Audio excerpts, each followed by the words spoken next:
नमस्कार दोस्तों, plus point के यूट्यूब के वीडियोस में आपका स्वागत है। दोस्तों मेरा नाम है निकेत शाह। दोस्तों आप में से कई सारे लोगों को एक कंफ्यूजन होता रहेगा कि बैटरी को आप कैसे चेक करोगे, मल्टीमीटर के जरिए या हाइड्रोमीटर के जरिए। तो आज के इस वीडियो में हम लोग डिटेल जानने वाले हैं कि किससे चेक करना आपके लिए सही होगा, क्या फायदा होता है दोनों में। साथ ही साथ हम लोग बताने वाले हैं कि ये इलेक्ट्रोलाइट क्या रहता है, ये ग्रेविटी क्या रहता है बैटरी के अंदर, या बैटरी खराब हो गया तो लोग क्या करते हैं और क्या नहीं करना चाहिए। तो आज के इस वीडियो में हम लोग डिटेल में ये सब चीजों को जानने वाले हैं। याद रखेगा, प्रैक्टिकली मैं बताऊंगा चेक करके हाइड्रोमीटर के जरिए। तो अगर आपको वीडियो पसंद आए तो अपने दोस्तों के साथ में शेयर करना बिल्कुल मत भूलिए, और अगर आप नए हैं चैनल के ऊपर तो सब्सक्राइब का बटन दबा के बेल का आइकॉन दबा दीजिए, ताकि मेरे जो भी नए वीडियोस आएगा उसको नोटिफिकेशन आपको जल्द से जल्द मिल जाए। तो चलिए शुरुआत करते हैं। सबसे पहले बैटरी को कैसे चेक करना चाहिए। चलिए सबसे पहले शुरुआत करते हैं बैटरी से। अभी समझो, मान लो कि मल्टीमीटर से मुझे चेक करना है, तो मैं क्या करूँगा, मल्टीमीटर जो रहता है ना उसको डीसी की रेंज में रख देंगे, और उसके जो दोनों वायर्स है उसको इस प्रोक पे लगा देना पड़ता है।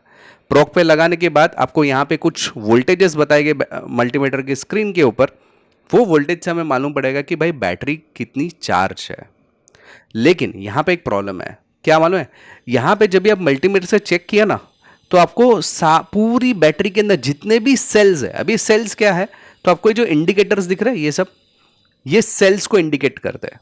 अभी ये आपके घर पे रहेगा बैटरी, तो आप इंडिकेटर लगाते हो, तो इंडिकेटर से आपको क्या मालूम पड़ता है, मालूम है, कितना पानी है या पानी खत्म हो गया कि पानी भरना है, वो मालूम पड़ता है ना अपने को इंडिकेटर से। लेकिन ये बैटरी का सेल जो रहता है ना, वो छोटे छोटे सेल्स, यानी कि पूरी बैटरी को छोटे छोटे सेल्स में बांटा रहता है। और ये छोटे छोटे सेल्स को, जैसे कि आपको यहाँ पे दिख रहा है, ये छोटे छोटे सेल्स को एक ग्रुप बना के एक सेल बनाया जाता है। ये एक सेल है, ये दूसरा सेल, ये तीसरा सेल, ये चौथा सेल। तो वैसे ही आप यहाँ पे देखोगे 1 2 3 4 5 6, टोटल 6 सेल है, और हर सेल में दो दो वोल्टेज रहता है। इस तरीके से टोटल मिला के 12 वोल्ट होता है। तो मल्टीमीटर ने जो टेस्ट किया ना, मल्टीमीटर से हमें ये मालूम पड़ेगा चार्जिंग हुआ कि नहीं हुआ। लेकिन अगर कोई एक सेल वीक है ना, तो हमारा मल्टीमीटर कुछ नहीं कर पाएगा। समझ में आ रही बात। तो ये सेल के ऊपर थोड़ी सी बात करूँ, तो सेल के अंदर है ना छोटे छोटे ऐसा प्लेट्स रहता है, negative and positive plates.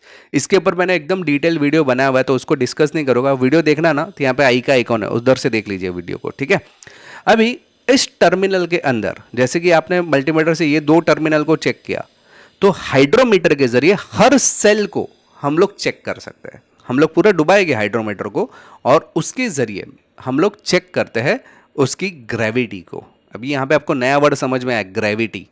Gravity क्या है आगे हम लोग डिस्कस करेंगे। अभी हाइड्रोमीटर की बात करें, तो उसके अंदर ऊपर की तरफ आप देख सकते हैं, ये जो आपको पंप जैसा नजर आ रहा है उसको बॉल बोलते हैं। फिर ये जो कांच का हिस्सा दिख रहा है उसको चेम्बर बोलते हैं। अंदर जो इंडिकेटर है ना उसको बोलते हैं फ्लोटर। फ्लोटर के बारे में आगे डिस्कस करेंगे। और ये नोजर, नोजर को हम लोग बैटरी के अंदर डालते हैं, जिसके बैटरी के अंदर जो भी एसिड या पानी जो है वो ये लेता है, सक करता है, यानी कि चूसता है। और ये इंडिकेटर की मदद से हमें दिखाई देता है कि बैटरी के अंदर ग्रेविटी है या नहीं है। तो ये देखो, ये जो है ना इसका फ्लोटर है, ये इंपॉर्टेंट पार्ट है। और यहाँ पे आप देख सकते हैं इसके अंदर कुछ इंडिकेटर्स नंबर लिखे हुए हैं। जैसे कि सबसे ऊपर आप देख सकते हैं 1.10 लिखा हुआ है, 1.15 लिखा हुआ है, 1.20, 1.25, 1.30, ऐसे नंबर्स लिखे हुए रहते हैं। जब भी आप इसको पानी लेते हो ना, बैटरी के अंदर से चूसते हो पानी, तो पानी इसके अंदर आधा आ जाने के बाद ये फ्लोटर जो है ना उसके ऊपर तैरता है, वो पानी के ऊपर। और ये इंडिकेट करता है कि पानी के अंदर ग्रेविटी कितनी है, यानी कि बैटरी कितनी अच्छी है, बैटरी के अंदर जो सेल है वो कितना हेल्दी है, हेल्दी है नहीं है, उसके अंदर चार्ज है या नहीं है, ये सब कुछ हमें बताने का काम करता है। तो अगर मान लो कि जैसे कि अगर 1.10 पे आ गया, तो बैटरी के अंदर फुल डिस्चार्ज है, बैटरी को चार्ज करना पड़ेगा। अगर यहाँ पे आ गया तो ओवर चार्ज है, यहाँ पे है तो प्रॉपर चार्ज है, अगर यहाँ पे आया तो भी मतलब इस एरिया में थोड़ा सा प्रॉपर चार्ज है, यहाँ पे थोड़ा कम चार्ज है। और अगर ये पूरा डूब गया पानी के अंदर ही, जो फ्लोटर जो है फ्लोट ही नहीं कर रहा है, उसका मतलब पूरा पानी है, उसके अंदर कुछ भी ग्रेविटी नहीं है। अभी ग्रेविटी किससे जनरेट होती है? इलेक्ट्रोलाइट से। अभी इलेक्ट्रोलाइट नया वर्ड और एक आपको समझ में आया, उसको भी आगे देख लेंगे। लेकिन ये फ्लोटर की मदद से, इन शॉर्ट ये पूरा प्रैक्टिकली हम लोग देखेंगे, फ्लोटर की मदद से हम लोग पूरा चेक करने की कोशिश करेंगे बैटरी को। तो प्रैक्टिकल देखने से पहले हमें दो चीज समझनी, एक इलेक्ट्रोलाइट और एक ग्रेविटी। अभी इलेक्ट्रोलाइट क्या रहता है, मैंने आपको बताया छोटे छोटे सेल्स रहते हैं, और उसके अंदर आपको मालूम है कि पानी भरा हुआ रहता है। आप अगर पानी खत्म हो जाता है, इंडिकेटर में नीचे आ जाता है, तो आप क्या करते हैं, बाजार से डीएम वाटर लेकर आते हैं, डालते हैं। तो डीएम वाटर क्या है, इसको डाइल्यूट वाटर या H2SO4 बोलते हैं। H2SO4 यानी बेसिकली सल्फ्यूरिक एसिड। लेकिन पूरी तरह से सल्फ्यूरिक एसिड नहीं रहता है, ये रहता है पानी और सल्फ्यूरिक एसिड का मिक्सचर। जब भी आप चार्ज करते हो ना बैटरी को, तो उसके अंदर सल्फ्यूरिक एसिड बनता है, और जब भी डिस्चार्ज होता है ना बैटरी को, जब भी आप वापर लेते हो ना, तो पानी बन जाता है। समझ में आ रही बात? तो पानी और सल्फ्यूरिक एसिड दोनों का मिक्सचर रहता है इसके अंदर। तो आप जब भी हाइड्रोमीटर के जरिए टेस्ट करते हो ना, ये जो इंडिकेटर से हमें मालूम पड़ता है कि भाई अभी उस सेल में कितना एसिड है और कितना पानी है। अगर ये पूरा डूब गया तो समझो पूरा पानी है, फुल चार्ज नहीं है। अगर एसिड यहाँ पर है, मतलब पूरी तरह से बैटरी चार्ज है, तो ये इंडिकेटर यहाँ पे बताएगा मतलब एसिडिक लेवल अच्छा है। अगर यहाँ पे चला गया तो बहुत ज़्यादा एसिडिक लेवल है, फिर उसको डाइल्यूट करना पड़ता है, यानी कि एसिड निकाल के थोड़ा पानी ऐड करना पड़ता है। अगर यहाँ पे आ गया तो समझो पानी ज़्यादा है एसिड की मात्रा में, तो यहाँ पे हमें एसिड या उसको चार्ज करना पड़ता है। तो इस एसिड नहीं डालने का उसके अंदर, एसिड नहीं डालने का, उसके अंदर चार्ज करना पड़ता है हम लोग सेल को। अगर ये पूरा डूब गया मतलब वो सेल खराब है, पानी हो गया, उसको चार्ज ही नहीं हो रहा है वो सेल। समझ में आ रहा है? तो यहाँ पे चार्ट के अनुसार ये पूरा प्रैक्टिकल देखिए तो समझ में आ जाएगा, उसका टेंशन मत लेना, ठीक है। तो ये है हमारा ग्रेविटी मीटर। अभी हम लोग चालू करते हैं प्रैक्टिकल से, मतलब हम लोग प्रैक्टिकली यूज़ करके देखेंगे इसका। प्रैक्टिकल चालू करने से पहले जानकारी के लिए बता दूँ, हम लोग ने ऑनलाइन में बहुत सारे कोर्सेज चालू कर दिए, जैसे कि इलेक्ट्रॉनिक्स है, इलेक्ट्रिकल्स है, फिर आपको एयर कंडीशन रिपेयरिंग है, प्रोग्रामिंग है, एडिटिंग है, साउंड एंड वीडियो एडिटिंग है, एनिमेशन है, 2D एनिमेशन, 3D एनिमेशन है, ऑटोकैड जैसे कोर्सेज है। फिर आप रोबोटिक्स के अंदर अगर आप जाना चाहते हैं तो आर्डिनो, रास्पबेरी पाई, नोड MCU, ऐसे सब एकदम एडवांस लेवल के सब कोर्सेज है। बेसिक से लेकर एडवांस बहुत सारे कोर्सेज है। ये सब कोर्सेज आपको करना है ना, तो केवल मोबाइल में एक ऐप डाउनलोड करना है। ऐप का नाम है प्लस पॉइंट ट्रेनिंग। ये आपको गूगल प्ले स्टोर पे मिल जाएगा। अधिक जानकारी के लिए मेरा व्हाट्सअप नंबर है, इस पर मुझे केवल हाई का मैसेज डाल दिया तो मैं पूरी जानकारी आपको व्हाट्सअप के माध्यम से भिजवा दूंगा। तो चलिए शुरुआत करते हैं प्रैक्टिकल की। तो चलिए दोस्तों, मैं प्रैक्टिकल करके बता दूं। आप देख सकते हैं मैंने यहाँ पे 2 बैटरीज ली हुई है। ये बहुत ही पुरानी बैटरीज है। एक जो है बिल्कुल वर्किंग बैटरी है, जो कि अभी इन्वर्टर के साथ में ऑलरेडी लगी हुई है। साथ ही साथ एक नॉन यूजेबल बैटरी मैंने ली हुई है, और एक जग में थोड़ा सा पानी भी लिया हुआ है। सबसे पहले मैं पानी के ऊपर टेस्टिंग करके देता हूँ हाइड्रोमीटर के जरिए, ताकि आपको परफेक्ट समझ में आए हाइड्रोमीटर का रीडिंग कैसे लिया जाता है और आपकी बैटरी सही है कि नहीं। सबसे पहले मैं जो नॉर्मल पानी है उसको ले लेता हूँ। ये देखिए, उसमें नॉर्मल पानी थोड़ा सा लिया, उसको सक किया। लेकिन ये जो आप देख सकते हैं हाइड्रोमीटर के अंदर, आप अगर फ्लोटर देखेंगे तो ऊपर की तरफ नहीं बढ़ रहा है, ये उसी जगह पे रह रहा है। करेक्ट? तो फ्लोटर ऊपर नहीं आपका गया, फ्लोटर नीचे के नीचे ही है, का मतलब कि ये पूरी तरह से पानी है, इसमें कोई भी प्रकार का एसिडिक कंडक्टर नहीं है। अभी मैं वही चीज आपको अच्छी वाली बैटरी पे यूज करके दिखाता हूँ।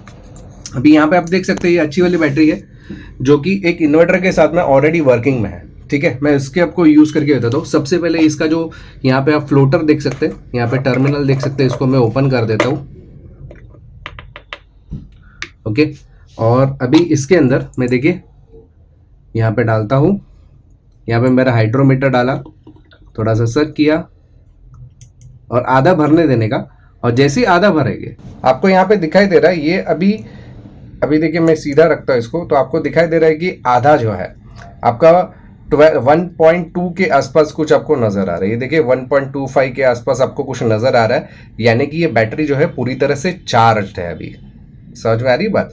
अभी देखिए नीचे अगर आप देखेंगे ऊपर की तरफ, अगर रेड की तरफ है वो पूरी तरह से डिस्चार्ज है 1.0 पे, 1.10 पे, 1.15 यानी थोड़ी सी कम चार्ज है, 1.20 और थोड़ा कम है, और यहाँ पे अभी 1.25 दिख रहा है, यानी कि पूरी तरह से फुल चार्ज बैटरी है। यहाँ पे आप देख सकते हैं। इस तरह से आप जितने भी सेल्स है इसके, वो सभी को चेक कर सकते हो। इसमें टोटली 6 सेल्स रहते। अभी वापस मैं अंदर छोड़ देता हूँ पानी को। चलिए अभी मैं इसको बंद कर देता हूँ। अभी जो खराब वाली बैटरी है उसके ऊपर टेस्ट कर सकते हैं। अभी देखिए खराब वाली बैटरी आपको नजर आ रही है, चलिए उसके ऊपर टेस्ट कर लेते हैं। अभी आप देख सकते हैं मैंने खराब वाली बैटरी का ये जो टर्मिनल है उसको ओपन कर लेता हूँ, और इसके अंदर अभी हम लोग चेक करते हैं हाइड्रोमीटर के जरिए। देखिए हाइड्रोमीटर में अंदर डालता हूँ। अभी इसका रिजल्ट आप चेक कर सकते हो। यहाँ पे आप देख सकते हैं 1.5 के आसपास कुछ आ रहा है। जब भी आपका जो पहला बैटरी था, मतलब जो अच्छा वाला बैटरी था ये वाला, उसमें आपको यहाँ पे जो पीले कलर का निशान दिख रहा था 1.26 जो लिखा हुआ था वहाँ पे था, 1.25 के आसपास था, जबकि 1.5 के आसपास है। यानी ये चार्ज तो है लेकिन पूरी तरह से चार्ज नहीं है। इसका जो एक सेल हो सकता है कि वीक है या चार्जिंग प्रॉपर हुआ नहीं है, ये उसके अंदर प्रॉब्लम हो सकता है। तो इस तरह से आप ये सभी सेल्स के ऊपर चेक कर सकते हैं। चलिए मैं और एक सेल आपको ओपन करके बताता हूँ, दूसरे सेल की क्या हालत है वो भी हम लोग देख लेते हैं। अभी आप देख सकते हैं दूसरे सेल में थोड़ा सा चार्ज है। अभी आप देख सकते हैं दूसरे सेल में थोड़ा सा उससे ज़्यादा चार्ज है। करेक्ट? हमारा जो पहले सेल में दिख रहा था 1.15 दिख रहा था, दूसरे सेल में 1.20 दिख रहा है, यानी थोड़ा सा चार्ज है। उम्मीद है अगर आप इसको प्रॉपर चार्ज कर दोगे ना अच्छी तरह से, तो ये उम्मीद है चलने की। ओके, अगर मान लो कि सेल में से पानी लिया और हमारा जो फ्लोटर है ऊपर उठ ही नहीं रहा है, उसका मतलब कि वो सेल या तो पूरी तरह से गया है, या पूरी तरह से डिस्चार्ज हो गया है, या सेल पूरी तरह से उड़ चुका है, वीक हो गया है, खराब हो गया है। ठीक है, तो यहाँ पे इस तरह से, मतलब इस तरह से आपको समझ में आएगा कि क्या प्रॉब्लम है और आप उसको किस तरह से सॉल्व कर सकते हैं। ठीक है, आई होप कि दोस्तों ये प्रैक्टिकल आपको समझ में आ रहेगा हाइड्रोमीटर का। याद रखिएगा ये बहुत ही इंपॉर्टेंट लेक्चर था। अगर आपको ऑनलाइन कोर्सेज करना है, इसमें बहुत सारे कोर्सेज हम लोग ने चालू कर दिए। ये सब कोर्सेज करने के लिए केवल मोबाइल में एक ऐप डाउनलोड करना है आपको। ऐप का नाम है प्लस पॉइंट ट्रेनिंग, ये आपको गूगल प्ले स्टोर पे मिल जाएगा। अधिक जानकारी के लिए मेरा व्हाट्सअप नंबर पे आप मुझे मैसेज करिए, तो मैं सारी जानकारी आपको व्हाट्सअप के माध्यम से भिजवा दूंगा। आई होप कि दोस्तों ये वीडियो आपको पसंद आया है। याद रखिएगा वीडियो पसंद आया तो अपने दोस्तों के साथ में शेयर करना बिल्कुल मत भूलिए। अगर आप नए हैं चैनल के ऊपर तो सब्सक्राइब का बटन दबा के बेल का आइकॉन दबा दीजिए, ताकि हमारे जो भी नए वीडियोज़ आएगा उसको नोटिफिकेशन आपको जल्द से जल्द मिल जाए। चलिए इस वीडियो में इतना ही। Thanks for listening.